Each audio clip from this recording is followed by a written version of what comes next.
I mean, we is an application which has X number of users using us, but we are still primarily Facebook users, right? And while Facebook is kind enough to give us access to that data, I don't think that data belongs to us. So in terms of a company working out its user acquisition strategy, yes, you do get access and privileges to contact those users, but are they still your users, or has Facebook figured out models in which startups can go and quote that, okay, I have this many application users, which in some senses to VC translates to this many independent site users. Is the question clear? I think the basis of your question is that when a user registers on your site, he's your user, but if he's connected to Facebook, he's probably not your owner. It's about ownership of data.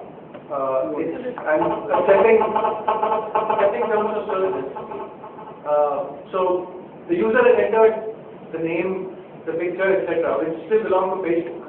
And while my application is allowed to catch them, it's still not my data, right? And including an email ID. The 24 hours, and then it's supposed to be yes. past the terms of that. Exactly. The issue they're saying the identity issue. Right. So the identity, you are using the identity as represented as Facebook. Right. So then is that user really your user? So I think nobody owns the user. I think the user will interact with your site as long as they're interested. Right? I 2 months ago there was a nice whole, furor about the whole terms of service. Right, exactly. So basically, it's a concern that a lot of people have about some sort of mutual sharing of that information. If the user has finally said, I accept and I want to share this information with this particular system, I would like to catch that information forever, if required. I'll give a specific reason because the way Facebook changes its code on a weekly, daily, whatever basis, I have to go back and fix my stuff every day, every week, because it just doesn't work. One fine day something just stops working because Facebook has decided to change something. They gave advance notice, but at the end of it, you really cannot go out there and figure out what changes before the change. So it's a question of ownership of who owns it and how we can finally have some more rights, because at the end both of us need each other. I think we will have, because you guys have the users and you guys need the app to get the next set of users. It's a mutual. It's a mutual risk. I think probably I'll just expand on his part in the question that probably concerns a lot of app developers would have. Is that probably Facebook may have their own set of developers and you probably would have gathered some set of data. Now, when he lands onto my application page, and probably I have my own, end user access agreement that end user accepts. Probably the data that I'm not making use of, I should probably be allowed to cache longer than 24 hours. I think probably that would be the concern of most of the application developers, especially when looking to monetize. Right. So I think there are 2-3 sub questions there. One is the data caching policy, right? One is the stability of the platform. Which is it related to data caching policy? It is connected because often the API tends to have a problem and that causes problems on other systems. So it's kind of all connected together. If I cache it, then I don't have to connect to the API all the time. I mean, I would do it on a daily basis to refresh my information, but I wouldn't need to do it on every click of the user, every canvas page refresh. Right. Okay. So if the API was more stable, then you would be okay with the data caching policy. Okay. So I think so API stability is a pretty easy question to answer, right? I think there's a fine balance between moving fast and making sure it's nothing big.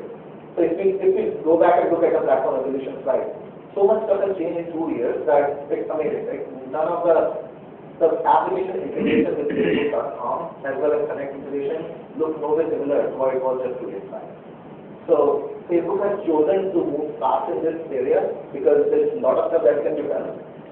although obviously when 350,000 applications on this platform, we cannot break things, and we work consciously to improve that each and every day. But we know that it's not a job completed by any means. So that's for the API separately. As far as the caching policy is concerned, there are a couple of things there. One is synchronization. If you cache the data, like I remember some application which cached my profile pic in spite of the policy and whatnot, and it continues to show my profile pic from 2 years back when I look thinner and like whatever. So, but now it doesn't make sense. So I don't like it. Seriously, I don't like it. So I think it's good for synchronizing the data with the user is keeping on Facebook. The other thing is, since the process is so low friction of connecting, the user has to trust the website they're connecting with. And that trust is acquired on a long-term basis. So we want the user to have the ability to disconnect with that website in the long run. There's a more particular question there. What if the user disconnects from Facebook itself? I mean, there was a big thread with the Canadian lawsuit yesterday. So all these applications have user, and the user for no part of the application decides to leave Facebook, right? He's losing all these users at once. I mean, they're using. So, I mean, the question works both ways. There is one Facebook reconnect where you can reconnect with the application, but there needs to be something the other way around too. So, I'm not familiar with the Canadian thing because I was out there. Yeah. And yeah, it's a bad question, but I probably won't have something to say on that. So there's an entire policy team on Facebook which I don't really interact with much, and they can know much better answers to your questions than me, and I can definitely hook you up with them. There's a policy at Facebook.com.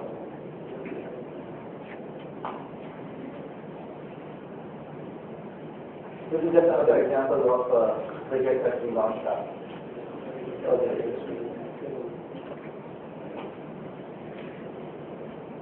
When we talk about Facebook in India, we talk about what's the penetration of Facebook in India, as well as Facebook users in India, as well as what kind of different applications are being built. I think the Facebook market in India is still pretty nascent.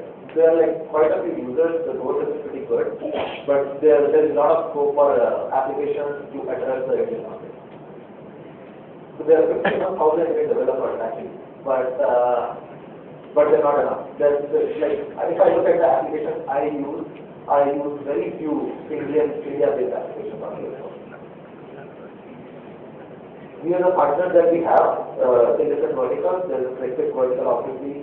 There's mobile, news, and education. They're doing very interesting stuff. So Cricket.com lets you share stuff with your friends on Facebook, and Cricket Next has the feed widget implemented in the site. Games to Win, as Alok talked about, has done pretty good stuff with Facebook as well, like engaging your friends. Using Facebook to get more and more friends to play the game. What's next? Facebook has been doing a lot of improvements recently. We are working on, as I talked about the widgets, we are working on a new widget flow for widget makers to have a very low friction for other developers who want to embed Facebook widgets on their site.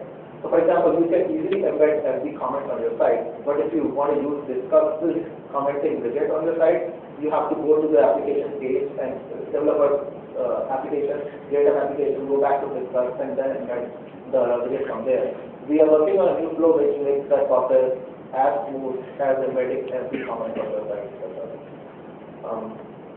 Similarly, we're testing out the payments platform in the US right now, and we'll see how that goes.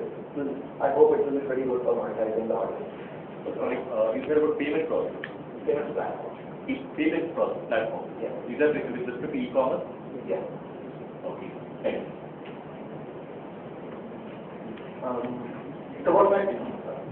Is there any strategy with respect to Facebook chat and Facebook Connect? Can we look for some announcement on how users can start using Facebook chat within their applications?